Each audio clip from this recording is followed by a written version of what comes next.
Hi అండి. తెలుగు శ్రోతలందరికీ నమస్కారం. మన అలనాటి కథలు ఎవర్ గ్రీన్ స్టోరీస్ ఛానల్కి మీ అందరికీ స్వాగతం. కర్పూర హారతి 5వ భాగంలో ఉన్నాము. ముందు భాగంలో ఏం జరిగింది అంటే, గోపాలరావుకి ఆరోగ్యం బాగోలేకపోవడంతో డాక్టర్ కోసం వస్తుంది సవిత. డాక్టర్ గదికి తాళం వేసి ఉంటుంది. దానికి కొద్ది దూరంలో తన బావ ఇండ్లు ఉండడం చూసి వెళ్తుంది. అక్కడ తన బావ నిద్రపోతూ ఉంటాడు. మంచినీళ్లు తాగుదామని వంటింట్లోకి వెళ్తుంది. అక్కడ వంటవాడు ఆపుతాడు. వంటవాడికి తను అశోక్ మరదలనని చెప్తుంది. అంతలో అశోక్ లేవడంతో వెళ్ళి మాట్లాడుతుంది. తన తండ్రికి ఆరోగ్యం బాగుండడం లేదని, పాపకి త్వరగా పెళ్లి చేయాలని అనుకుంటున్నానని, ఆ పెళ్లి కొడుకు అశోక్ అయితే బాగుంటుందని చెప్తుంది అశోక్తో. ఇలా సాగుతూ ఉంది కథ. తరువాత ఏం జరుగుతుందో ఇప్పుడు తెలుసుకుందాం.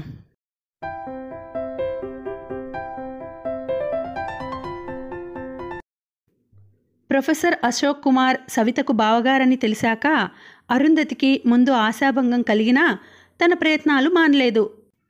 ఆమె ప్రయత్నాలు ఫలించి అశోక్ ఆమెకు చేరువ కాసాగాడు.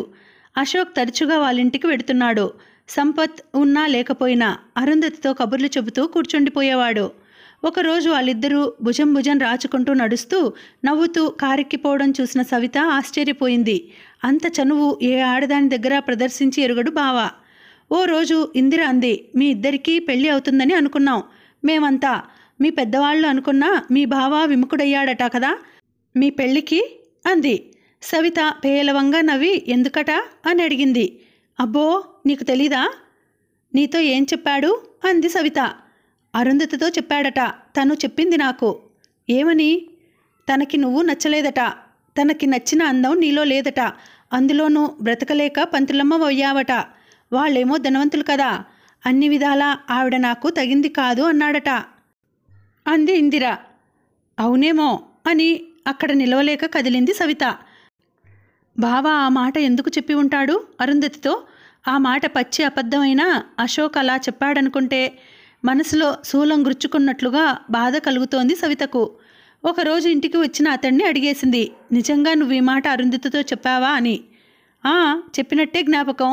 మీరిద్దరూ ఎందుకు పెళ్లి చేసుకోలేదని గుచ్చి అడిగితే నువ్వు తిరస్కరించావని చెప్పడానికి నామోషి అనిపించి ఏదో ఒకటి చెప్పాలని చెప్పాను అన్నాడు అశోక్. ఇంత అబద్ధమా అడిగింది సవిత. అబద్ధమైనా ఇప్పుడు నువ్వు నన్నేం పెళ్లి చేసుకోవడం లేదుగా చురుగ్గా చూశాడు. చేసుకోకపోతే మాత్రం సాటి ఆడిదాని దగ్గర నన్ను చులకం చేసి చెప్పడం చచా మీ మగజాతి.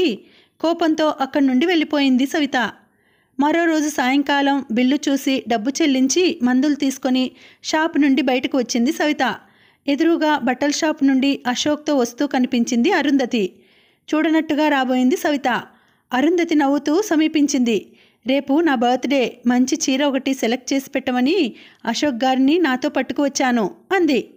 చూడు సావి, ఈవిడ ఒంటిరంగికి చాలా బాగుండే రంగు కదూ అంటూ అరుంధతి చేతిలో నుండి ప్యాకెట్ తీసుకుని అందులోంచి చీర తీసి చూపాడు. ఓ, బ్రహ్మచారి గారికి ఆడవాళ్ల సంగతులేమీ తెలియవనుకున్నాను, కానీ ఈయనది బెస్ట్ సెలక్షన్ నవ్వింది అరుంధతి అశోక్ కేసి ఓరగా చూస్తూ. బాగుంది, మరి నే వస్తాను. ఈ మందులు డాక్టర్ గారికి చూపించాలి అని కదిలింది సవిత.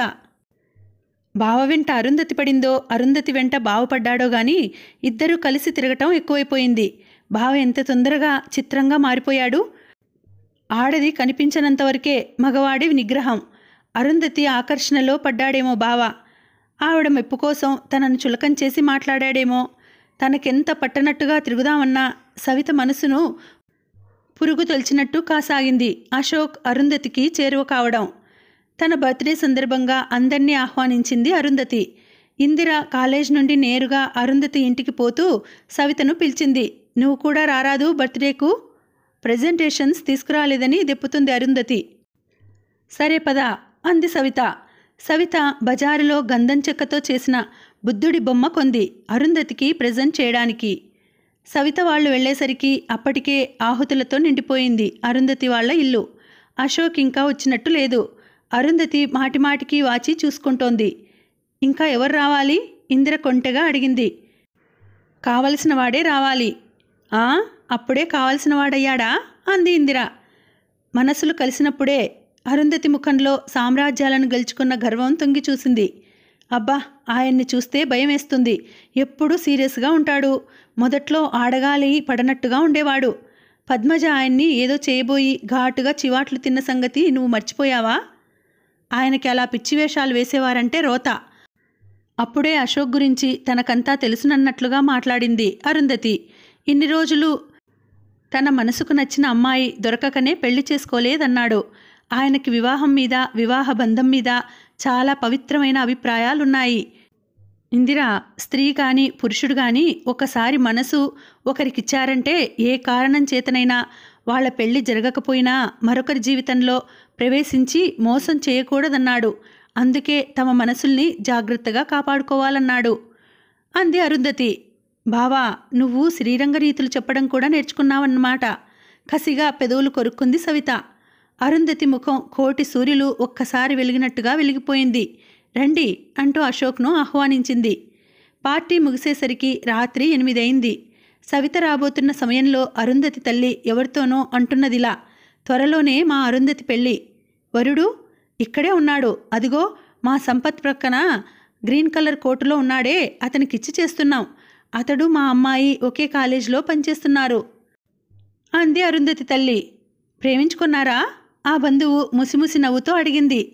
వాళ్ళు ప్రేమించుకున్నారు, మేం పెళ్లి చేస్తున్నాం అంది ఆవిడ. అరుంధతి వాళ్ళ ఇంటి నుండి వచ్చేశాక సవితకి ఎంతకీ కన్ను మూత పడలేదు. అరుంధతికి బావకి పెళ్ళి. తీరిక దొరికినప్పుడల్లా ఆమె కళ్ళల్లోకి చూస్తాను, కబుర్లు చెబుతాను, చిలిపిగా పోట్లాడతాను.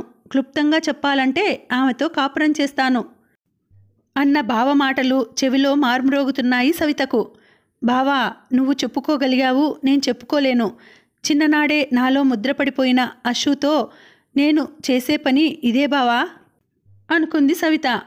ఇదివరకులా అశోక్ ఈ ఇంటికి రావడం తగ్గించి వేశాడు. ఒకరోజు కాలేజీలో సవితే మాట్లాడించింది అతన్ని. నాన్నకి ఏం బాగాలేదు బావా, మదనపల్లి వెడదామంటే ఎక్కడికి రానని భీష్మించు కూర్చున్నాడు. నువ్వోసారి వచ్చి చెబితే వింటాడేమో అంది. ఆయన్ని ఎంత తొందరగా చావనిస్తే అంత పుణ్యం. ఆయన బ్రతికి సుఖపడేదేముంది? సంభాషణ త్రుంచివేసి వెళ్ళిపోయాడు అశోక్.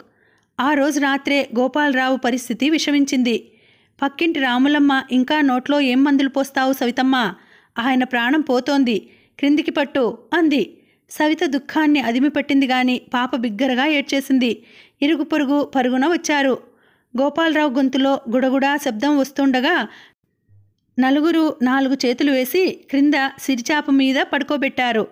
ఎంతసేపో కాకుండానే ఆయన ఆత్మ చిర విశ్రాంతికి వెళ్ళిపోయింది. ఆయన చావు కంటే కూడా ఆయన పడక క్రింద, తలగడ క్రింద దాచివేసిన మందులు, చనిపోక ముందుగా రాసి తలగడ క్రింద పెట్టిన చీటీ ఎక్కువగా కృంగదీశాయి సవితను. నీ కృతజ్ఞత, నీ సేవ నేను భరింపలేకుండా ఉన్నానమ్మా సవిత. నిన్ను పెంచి పెద్ద చేసినవాడు నీ నుండి ఏ విధమైన ప్రతిఫలమూ ఆశించలేదు. నేను ఆశించిన విధంగా నీ జీవిత సౌఖ్యాన్నే బలి తీసుకోవలసి వచ్చిన నా అసహాయత నాకే అసహ్యం గొల్పుతోంది. ఈ జీవితం తొందరగా అంతం చేయమని భగవంతుని వేడుకొని క్షణం లేదు. మృత్యుముఖంలో ఉండి నిన్నొకటి కోరుతున్నాను సవిత. సమయం మించిపోకుండానే నీ జీవితానికి తోడును నిలుపుకో. నీ బావ నీ కోసమే ఉన్నాడని మర్చిపోకు. మీరిద్దరూ ఒకటి కావాలనే నా కోరిక. ఆ ఉత్తరం పూర్తి చేశాక కంటికి కడివెడుగా ఏడ్చింది సవిత. నాన్న నా కృతజ్ఞత భరించలేకపోయాడు. ఆ దారిద్ర్యంతో వీధిలో ముష్టెత్తుకున్నా మరికొన్నాళ్ళు సంతృప్తిగా బ్రతికేవాడేమో తపనగా అనుకుంది సవిత. దినాలకు వచ్చిన రాధమ్మ వెళ్ళిపోయే రోజు అంది. ఇక ఆలస్యం కూడదే సవిత. కోడలి కోసం తప్పించిపోతున్నా నా కోరిక తీర్చమ్మా. పాప బెంగ నీకొద్దు. గంతకు తగిన బొంత దానికెక్కడో దొరక్కపోడు. దాని పెళ్లి భారం నా మీద వేసుకుంటాను గాని అంది.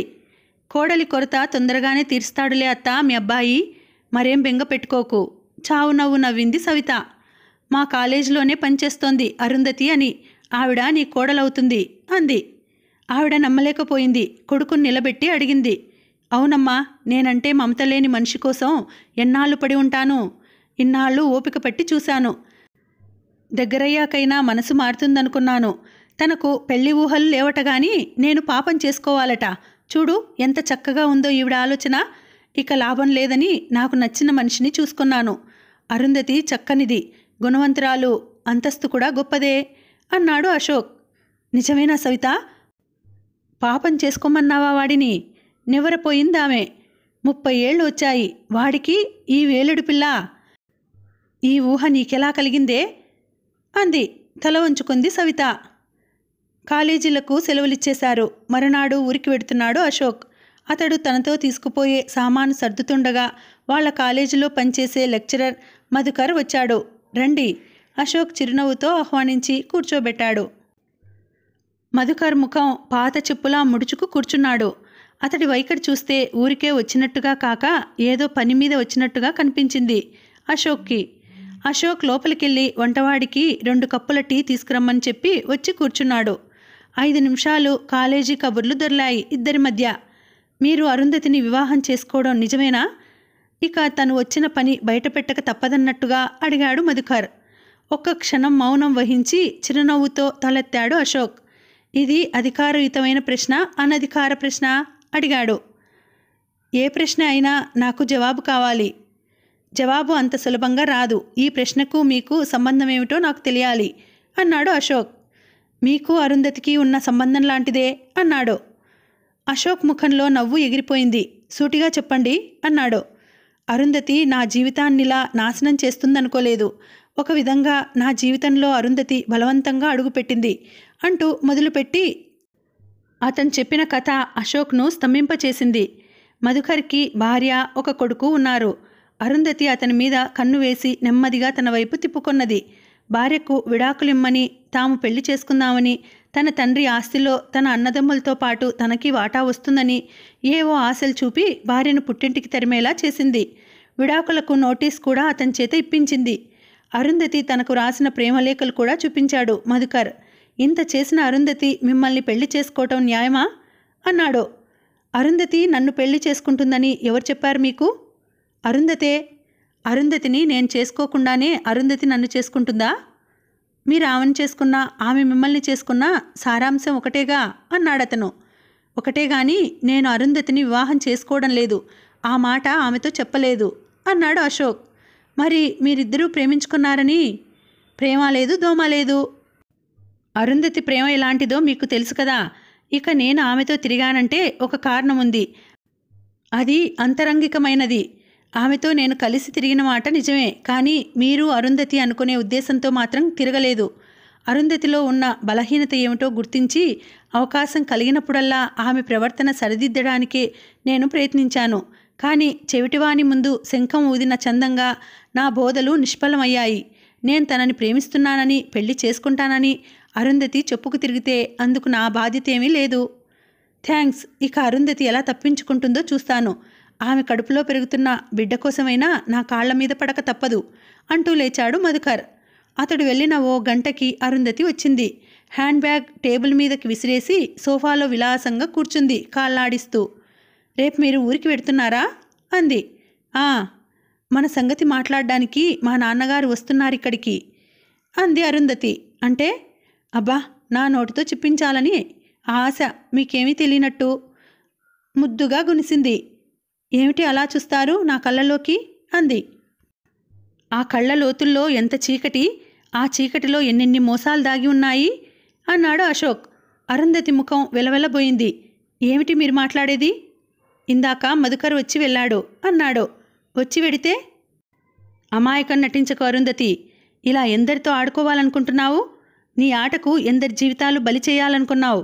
ఈ ప్రపంచంలో అనంత కోటి జీవరాశుల్లో మనిషిగా పుట్టడం ఒక వరమైతే ఆ వరాన్ని ఇలాంటి నికృష్టమైన పనులతో కళంకపరుచుకోవడం నిజంగా నిన్ను చూస్తే జాలిపడాలో అసహించుకోవాలో తెలియడం లేదు అన్నాడు.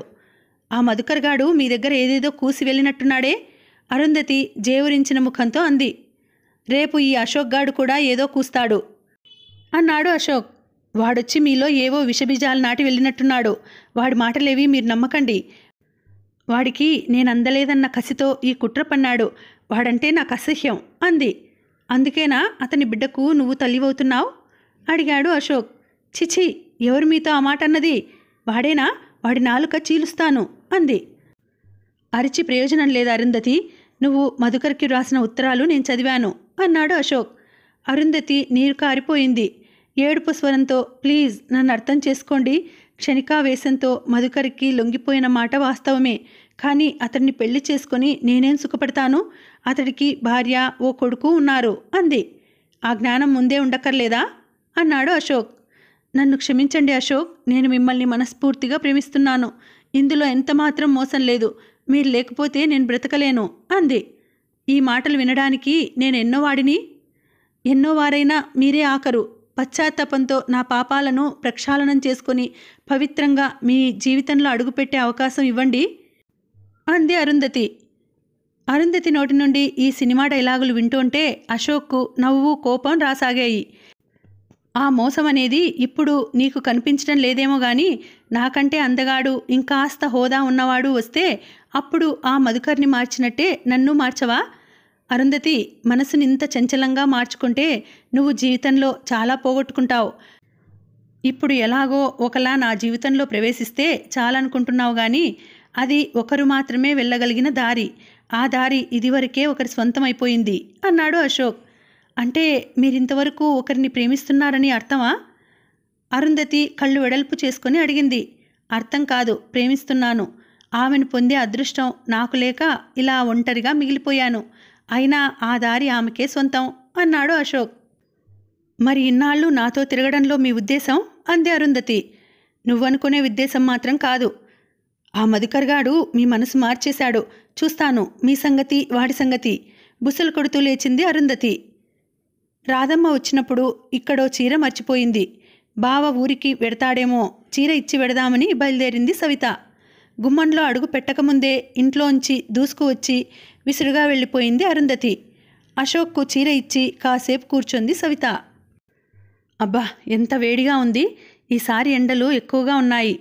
పైన ఫ్యాన్ తిరుగుతున్న పేపర్ ఒకటి ముఖానికి విసురుకోసాగాడు అశోక్. పెళ్ళెప్పుడు బావా అంది. త్వరలోనే. ఇప్పటికీ నీ తప్త హృదయం శాంతి పొందిందనుకుంటాను అంది సవిత. కాదా మరి? జీవితాంతం రగలవలసిన చిచ్చు ఆవిడ సాహచర్యంలో చల్లబడింది. నిజంగా సావి, నేనింతవరకు భ్రమలో ఉన్నాను. ప్రపంచంలో నువ్వు ఒక్కదానివే నాకు కావలసిన ఆడదానివి కాదు. మనసు మార్చుకుంటే ఎవరైనా కనిపిస్తారు.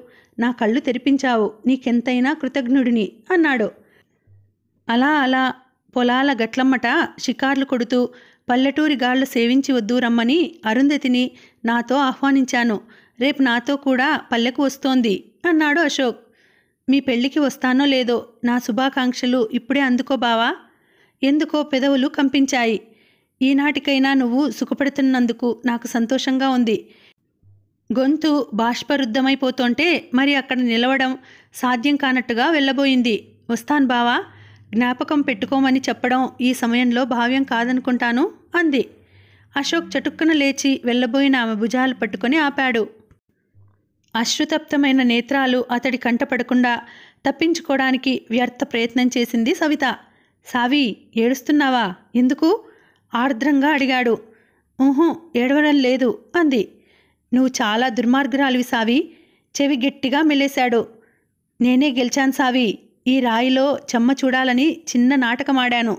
నాటకం విజయవంతమైంది. ఎలా ఉంటుందన్నావు కదూ ప్రేమ?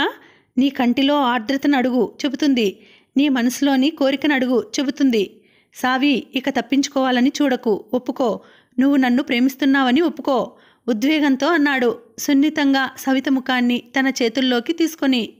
ముఖం తిప్పుకోబోయింది సవిత. నా మనసు నీది అనుకున్నంతవరకు నీకో ధైర్యంగా ఉంది. నా మీద అధికారం నీకు ఉన్నట్టుగానే భావించావు. బాహ్యంగా చెప్పుకోవడానికి ఏం లేకపోయినా నేను నీవాడిననే అనుకున్నావు.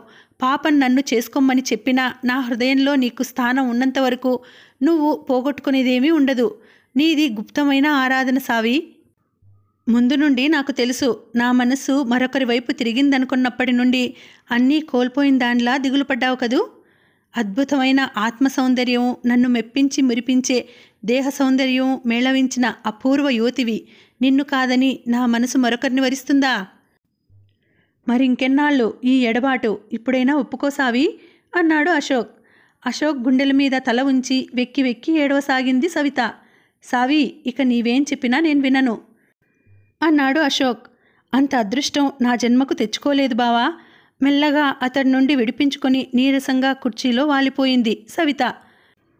మాతృఒడికి కరువై చిన్నమ్మ చేతిలో పడ్డనాటి నుండి నేనా కుటుంబానికి రుణపడుతూ పెరిగాను. నా సర్వస్వం దోచిపెడితే గాని ఆ రుణ సమాప్తి జరిగేట్టు లేదు అంది. మళ్ళీ ఏమిటి అవాంతరం సావి? అతడు ప్రాణాలు ఉగ్గబట్టుకొని అడిగాడు. అమ్మ బ్రతికుంటే పాప ఎంత ముద్దుగా అపురూపంగా పెరిగేదో. ఇప్పుడు దాన్ని సుఖపెట్టడమే నా పరమావధి. నిన్ను పిచ్చిగా అమాయకంగా ప్రేమిస్తోంది పాప. దాని నోట్స్ నిండా ప్రేమలేఖలే. ఎవరితో చెప్పుకోలేక పుస్తకాలలో వ్రాసుకొని హృదయభారం తీర్చుకుంటోంది. ఆ రాతలు చూచిన్నాడే ఇంకా నేనెంత త్యాగం చేయవలసి ఉందో తెలిసిపోయింది అంది సవిత. తల పట్టుకొని కూలబడిపోయాడు అశోక్. ఇది ఎలా సంభవమైంది? మరీ అసంభవమేమీ కాదు, సహజంగానే జరిగింది. పాపను అన్యాయం చేయకు బావా. నా మీద నీకేమైనా ప్రేమ ఉన్నది అంటే నా ప్రార్థన కాదనకు అంది. ఛత్, నా ప్రేమకు దీనికి లంకెవేయకు అసహనంగా అరిచాడు. నీవు కూతుర్లా పెంచి పెద్ద చేసిన పిల్లను నీవు ప్రేమించిన వాడికి భార్యగా సమర్పించుకోవాలనుకుంటున్నావంటే దీన్ని త్యాగమనాలా? ఏం పేరు పెట్టి పిలిస్తే సరిపోతుంది అన్నాడు అశోక్. అశోక్ చేసిన వెటకారం సూటిగా గుండెలో గుచ్చుకుంది. పాపది తెలిసి తెలియని వయసు, పరిపక్వం కాని మనసు. ఏమైనా అనుకున్నది అంటే ఆ పిల్లకు నచ్చజెప్పి సరైన త్రోవలో పెట్టాలి గాని నీవు దీన్ని ఎలా సమర్థించగలిగావు అన్నాడు. 16 ఏళ్ల వయసు అంటే ప్రేమించడానికి అనర్హమైన వయసు కాదుగా బావా. నేను ఆ వయసులోనే నా గుండెలో గుడి కట్టి నా చిన్ననాటి మిత్రుడికి పూజలు చేయడం మొదలుపెట్టాను అంది సవిత. అశోక్ ముఖంలో కోపం ఆవేశం తుడిచిపెట్టినట్టుగా పోయాయి. నవ్వుతో ప్రఫుల్లమైంది.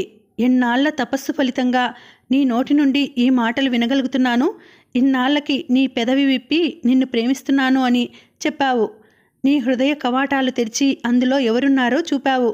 ఇలాంటి ఆనంద సమయంలో పాప ప్రసక్తి తెచ్చి నా మనసంతా చేదుగా మార్చావు చూడు. ఇంకెప్పుడు పాప ప్రసక్తి తీసుకురాకు. పాపకి ఏ విధమైన అన్యాయమూ జరగదు. మంచి సంబంధం చూసి పెళ్లి చేద్దాం అన్నాడు అశోక్. సవిత మ్లానంగా 16 ఏళ్ల వయసులో ఉదయించిన ప్రేమ తుడిచివేయడం అంత సులభం కాదని నాకు అనుభవపూర్వకంగా తెలుసు బావా. మనం మాయ చేయడానికి పాప కాదు అంది. పాప కాదు, ఏదైనా చెబితే అర్థం చేసుకోగలదు. నీవు చెప్పలేకపోతే ఆ పని నాకు వదిలిపెట్టు. పాపకి నేను నచ్చ చెబుతాను అన్నాడు. ఏం చెప్పాలో ఏం చేయాలో నాకు తోచడం లేదు బావా. దాని మనసు దెబ్బతింటే నేను సహించలేను. సవిత గొంతులో నిస్సహాయత తొంగి చూసింది. ప్రేమకి హద్దులు లేకపోయినా త్యాగానికి హద్దులుంటాయి సావి. ఇన్ని రోజులు నీ జీవితంలో అనవసరంగా చీకటి నింపుకున్నావు. ఈ చీకటి మరెవరికైనా వెలుగునిచ్చిందా అంటే అది లేదు. అవివాహితగా కళ్ల ముందు కదిలి మామయ్యని తీరని ఆవేదనకు గురిచేశావు. ఇప్పుడు పాప కోసం నీ సర్వస్వాన్ని దోచిపెట్టడానికి తయారయ్యావు. నీకేమీ మిగుల్చుకోవడానికి నీవు కోరకపోయినా నేను మాత్రం ఇలా నీ జీవితాన్ని లూటీ కానివ్వను అన్నాడు. సావి, నీ మెడలో ఆ తాలి కట్టకపోయినా నీ జీవితం నాది. సర్వాధికారాలు నావి చేసుకుంటున్నాను ఈ క్షణం నుండి అన్నాడు. అశోక్ మాటలు సవిత హృదయం మీద అమృతపు జల్లులా కురుస్తున్నా ఆమెను ఏదో పారవస్యం చుట్టివేస్తోన్నా పాప మొహాన్ని మర్చిపోలేకపోతోంది. పాప కోసం దిగులు పడకుండా ఉండలేకపోతోంది. పదసావి, నేనింటి దగ్గర వదిలిపెట్టి పాపతో మాట్లాడి వస్తాను. వద్దు బావా, నీవేం చెప్పకు. సమయం చూసి నేనే పాపకు నచ్చచెప్పడానికి ప్రయత్నిస్తాను అంది. సవిత వెళ్ళిపోయాక అశోక్ జీవితంలో మొదటిసారిగా ఆ రాత్రి కమ్మని కలలు కంటూ నిద్రపోయాడు. కానీ సరిగ్గా తెల్లవారకుండానే తలుపులు విరిగిపడేంత శబ్దంతో, పెద్ద శబ్దంతో ఎవరో తలుపులు దబదబా బాదసాగారు. అశోక్ లేచి వచ్చి తలుపులు తీశాడు. అరుంధతి అన్న సంపత్ లోపలికి దూసుకొచ్చాడు. అరుంధతిని పెళ్లాడతావా, వెళ్ళి పోలీస్ స్టేషన్లో కూర్చుంటావా? ఉరుములేని పిడుగులా కర్కశంగా అడిగాడు సంపత్, నడుం మీద చేతులు పెట్టుకొని. అశోక్ అయోమయంగా చూశాడు. ఏమిటి సంపత్? ఏమిటా? ఇది చదువు. ముఖం మీద కొట్టినట్టుగా జేబులోంచి ఓ కాగితం తీసి అశోక్ మీదకి విసిరాడు సంపత్. అది చదువుతూనే అశోక్ ముఖం వివర్ణమైపోయింది. మై గాడ్, అరుంధతి ఇంత పని చేసిందా? ఇప్పుడు ఆమె వణికే కంఠంతో అడిగాడు. ఇంకా చావలేదు, హాస్పిటల్లో కోలుకుంటోంది అన్నాడు. మనసు కాస్త కుదుటపడి మరోసారి చదివాడు అశోక్ ఆ ఉత్తరాన్ని. ప్రియమైన అమ్మా నాన్నలకు, ప్రియమైన అన్నా వదినలకు అందరికీ నా చివరి నమస్కారాలు. త్వరలో నా పెళ్లి రంగరంగ వైభవంగా జరిపించాలని ఆశపడుతున్నారు మీరు. కానీ నా శవాన్ని బూడిదగా మార్చవలసి వస్తుందని అనుకుని ఉండరు. నేను ఎన్నో కలలు కన్నాను. ఇలా అర్ధాంతరంగా ఆత్మహత్య చేసుకోవాల్సి వస్తుందని నేను అనుకోలేదు. అశోక్ నన్ను నమ్మించి మోసం చేశాడు. నా జీవితం నాశనం చేశాడు. నేనిప్పుడు ఒట్టి మనిషిని కూడా కాదు. ఈ అవమానం ఒక్క క్షణం భరించలేను. స్లీపింగ్ టాబ్లెట్లు మింగి ఈ ప్రపంచానికి దూరంగా వెళ్ళిపోతున్నాను. మీకు నా మీద ప్రేమ ఉంటే అశోక్ మీద పగ సాధించి ప్రతీకారం తీర్చుకోండి. అప్పుడే నా ఆత్మకు శాంతి కలుగుతుంది. ఇట్లు మీ అరుంధతి.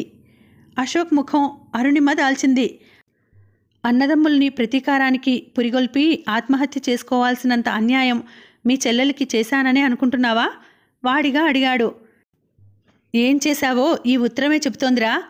సంపత్, నీవు ఆవేశం తగ్గించుకొని అలా కూర్చో, నేనంతా చెబుతాను అన్నాడు. నేను నింపాదిగా కూర్చొని నీ కట్టుకథలు వినడానికి రాలేదు. అరుంధతి చనిపోయి ఉంటే నేనిలా వచ్చి అడిగే అవసరమే ఉండేది కాదు. నిన్ను నరికి పోగులు పెట్టి అరుంధతి ఆత్మకు జత చేసి పంపేవాడిని. నీకెన్ని గుండెలు? అరుంధతి అంటే ఎవరనుకున్నావు? 6 అన్నదమ్ముల మధ్య అపురూపంగా పెరిగిన ఒక్కగానొక్క ఆడపిల్ల. దాని కాల్లో ముళ్ళు గుర్చుకుంటే ఆ ముళ్ళు తీయడానికి మేమంతా పరిగెత్తుకు వస్తాం. అదంటే మాకు అంత అపురూపం తెలుసా అన్నాడతను. అపురూపమైతే ఆమెకు గుడి కట్టి గంతులు వేస్తూ భజనలు చేయండి. ఇలా నా తలకు రుద్దాలని చూడటమేమిటి అన్నాడు అశోక్. సంపత్ కోపంతో రెచ్చిపోయాడు. అశోక్ చొక్కా పట్టుకుని గుంజి చెయ్యి పైకెత్తాడు. అశోక్ చెయ్యి బలంగా ఆ చెయ్యిని పట్టి ఆపేసింది. దేహశుద్ధి కావాలా? ఆ శుద్ధి నీకు జరుగుతుందిరా మా ఆరుగురితో. అశోక్ ఉక్కుపిడికిట చిక్కిన తన చేతిని లాక్కోవడానికి గుంజుకుంటూ రొప్పసాగాడు సంపత్. ముందు నీ ఒళ్ళు హూనం కాకుండా చూసుకో, తర్వాత 6 అన్నదమ్ములు కట్టగట్టుకుని వద్దురుగాని అంటూ అశోక్ నిర్లక్ష్యంగా సంపత్ని సోఫాలోకి ఒక తోపు తోశాడు. అపురూపమట అపురూపం. ఆడపిల్లను హద్దుల్లో పెట్టుకోలేని చవట సన్నాసులు. సోషల్ పేరుతో స్వేచ్ఛ పేరుతో మగాళ్ల చుట్టూ తిరుగుతుంటే అదుపులో పెట్టుకోలేని చవట పీనుగులు. మీ అపురూపాల చెల్లి నాకు ఏం ఉత్తరం రాసిందో చూస్తావా? ఏం రాసింది? అశోక్ లోపలికి వెళ్ళి డైరీలో దాచి ఉంచిన కవర్ ఒకటి తెచ్చి సంపత్ చేతిలో పెట్టాడు. గుండె ధైర్యం ఉంటే చదువుకోరా, నీ చెల్లెలు రాసిన విరహపత్రం అన్నాడు. డియర్ అశోక్, ఆడవాళ్ళని చూస్తే చాలు తల వంచుకుపోయే మీ ముందు నా ప్రయత్నాలన్నీ నిష్ఫలమయ్యాయి. మీ పరధ్యానం మీకు మరింత అందాన్ని చేకూరుస్తోంది. మీరు మా సంపతన్న కోసం 2-3 సార్లు మా ఇంటికి వచ్చారు. మామూలు పలకరింపులు తప్ప ఎక్కువ పొందలేకపోయాను మీ నుండి. మీకు నా మనస్సు విప్పి చెప్పుకోవడానికి ఇంతకంటే మార్గం లేదు. అందుకే సాహసించి మీకు ఈ ఉత్తరం రాసి కవర్లో పెట్టి అందిస్తున్నాను. మా ఇంట్లో మిమ్మల్ని తొలిసారి చూసినప్పుడే నా మనసు పారేసుకున్నాను మీ మీద. ఇన్ని రోజులైనా దాన్ని ఎలా తీసుకోవాలో తెలియలేదు.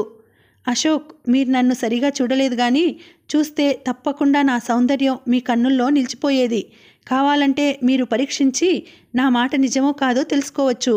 మీకు 30 ఏళ్ల వయసు వచ్చినా ఇంకా ఎందుకు బ్రహ్మచారులుగా ఉండిపోయారో నాకు సరిగా వివరాలు తెలియవు. బహుశా మీరు విజ్ఞానార్జనలో ఆ విషయం మర్చిపోయి ఉంటారనుకుంటాను. విజ్ఞానం పురుషుడికి మనస్సునిచ్చేదైతే స్త్రీ సాహచర్యం జీవితానికి సఫలతనిచ్చేది. అసంపూర్ణమైన మీ జీవితానికి సంపూర్ణతనిచ్చే అవకాశం ఈ అరుంధతికిమ్మని కోరుతున్నాను. ఆ తర్వాత ఇంకా ఏం రాసిందో చదివే ఓపిక నశించింది సంపత్కు. ఇందులో మా చెల్లెలు ఏం అసభ్యంగా రాసింది అన్నాడు. చదువుకున్నది కదూ, చేసే పని అసభ్యమైనదైనా సభ్యంగా కనిపించేలా చేయడం నేర్చుకుంది. అలా సంపూర్ణతనిచ్చే పని నా ఒక్కడికే పరిమితం చేస్తే బాగుండేది. కానీ ఆ పని తనకు నచ్చిన వాడికల్లా చేయడం వల్లే పడింది చిక్కంతా. తనకు నచ్చిన వాడిని తన వైపు తిప్పుకోవడం, తనను కోరే వాడిని కుక్కను చూసినట్టు చూడడం మీ చెల్లెలకు హాబీ. మధుకర్ నీకు తెలుసు కదూ, అతడికి భార్యాపిల్లలు లేకపోతే చిక్కుండేది కాదు. భార్యాబిడ్డలున్న వాడిని ఎలాగో తన వల్లో వేసుకుంది. ఆ భార్యాభర్తల మధ్య కలతలు సృష్టించింది. వాళ్ళను వదిలేయమని, మనిద్దరం పెళ్లి చేసుకుందామని, తన అన్నదమ్ములతో పాటు తనకు తండ్రి ఆస్తిలో వాటా వస్తుందని ఏవో కళ్ళబొల్లి కబుర్లు చెప్పి భార్యను పుట్టింటికి పంపేలా చేసింది. ఇప్పుడు నన్ను పట్టింది. పాతప్రియుడు మొహం మొత్తి కన్నెత్తి చూడడం మానేసింది. అతడు కలవరపడిపోయి నా దగ్గరకొచ్చి మొత్తుకున్నాడు అన్నాడు అశోక్. తప్పించుకోవడానికి నువ్వు నా చెల్లెల మీద అపాండాలు వేస్తున్నావురా రాస్కెల్. మా అరుంధతి అంత నీచురాలు కాదు. అది సరే, నువ్వెందుకు తిరిగావు దాని వెంట? ఏ ఉద్దేశంతో దాని వెంట పడ్డావు? అడిగాడు సంపత్. నేను పడలేదు, తనే పడింది నా వెంట. ఈ ఉత్తరమే కాదు, ఇంకా 2-3 ఉత్తరాలున్నాయి నా దగ్గర, తను రాసినవి.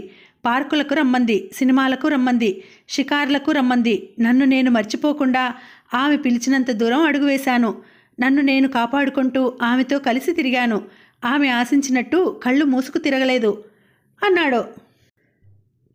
ఆడది మాట్లాడవలసిన మాటలు మాట్లాడుతూ సిగ్గులేదురా అన్నాడు సంపత్. నీ చెల్లెల్లాంటి స్త్రీలున్న చోట మగవాడు తన శీలాన్ని ఆడదిలాగే కాపాడుకోవాల్సి వస్తుందిరా అన్నాడు అశోక్. మరోసారైతే నీ జోక్కు పొట్టచక్కలయ్యేలా నవ్వేవాడిన అశోక్. కానీ ఇప్పుడు నేను ఏదో ఒకటి తేల్చుకొందే పోను. మా అరుంధతిని నువ్వెంత నీచంగా చిత్రించాలనుకున్నా, ఎన్ని కట్టుకథలు చెప్పినా నేను నమ్మను. మా అదృష్టవశాత్తు మా చెల్లెలు చనిపోకుండా బ్రతికించుకోగలిగాం. దీనికంతటికీ కారకుడివి అయిన నువ్వు జైల్లోనైనా ఉండాలి, లేదా మా ఇంటికి అల్లుడివై రానన్నా రావాలి. ఈ రెండింటిలో ఏది నీకిష్టమో చెప్పు అన్నాడు సంపత్. ఈ రెండూ జరగనివి. అరుంధతి బ్రతికే ఉంది కదా, ఆమె నోటి నుండే నిజం కక్కిస్తాను అన్నాడు అశోక్. నిన్ను జైలుకి కాదురా పంపేది, నరకానికి పంపుతాను, తయారుగా ఉండు. సంపత్ దెబ్బతిన్న పులిలా లేచిపోయాడు. అరుంధతి ఆత్మహత్య ప్రయత్నంతో పాటు అశోక్ అరెస్ట్ అయిన వార్త అతడిని తెలిసిన వాళ్ళందరిలోకి కార్చిచ్చులా ప్రాకిపోయింది. సవిత నిశ్చేష్టురాలైపోయింది. బావ అరెస్ట్ కావడమా? బావ అరుంధతిని మోసం చేయడమా? ఆమె కడుపులోని బిడ్డకు బావ తండ్రి కావడమా? ఇన్ని రోజులు వాళ్ళిద్దరూ కలిసి తిరగడం, వాళ్ళిద్దరూ త్వరలో పెళ్లి చేసుకోబోతున్నట్లు అందరూ అనుకోవడం, నిన్న అరుంధతి అశోక్ ఇంట్లోంచి దూసుకు వస్తూ తనకు ఎదురు కావడం అన్నీ సవిత కళ్ళ ముందు తిరిగి సవితను పిచ్చిదాన్ని చేశాయి. బావా ఎంతో ఉన్నతుడు అనుకున్నాను, కానీ ఇలా ఇంత నీచంగా దిగజారిపోయావన్నమాట. నాతో ఎంత చక్కగా ప్రేమ కబుర్లు చెప్పావు అనుకుంది. కానీ ఆ సాయంకాలానికల్లా అశోక్ బెయిల్ మీద విడుదలయ్యాడు. ఎమ్మెల్యేగా ఉన్న శివనారాయణ కొడుకును నిమిషాలపైన విడిపించుకువచ్చాడు. ఇక్కడికి కథను ఆపుతున్నానండి. మళ్ళీ వచ్చే వీడియోలో మనం కథను కొనసాగిద్దాం. మీకు ఈ వీడియో నచ్చినట్లయితే ప్రక్కనే ఉన్న లైక్ను ప్రెస్ చేయండి. అలాగే ఇంకా ఎవరైనా మన ఛానల్ని సబ్స్క్రైబ్ చేసుకోకపోతే ఇటువంటి మంచి మంచి వీడియోల కోసం తప్పకుండా మన ఛానల్ని సబ్స్క్రైబ్ చేసుకొని మీ ఫ్రెండ్స్కి, ఫ్యామిలీ మెంబర్స్కి షేర్ చేయండి. మళ్ళీ వచ్చే వీడియోలో కలుసుకుంటాను. అంతవరకు సెలవు. నమస్తే. Thank you for watching. Bye.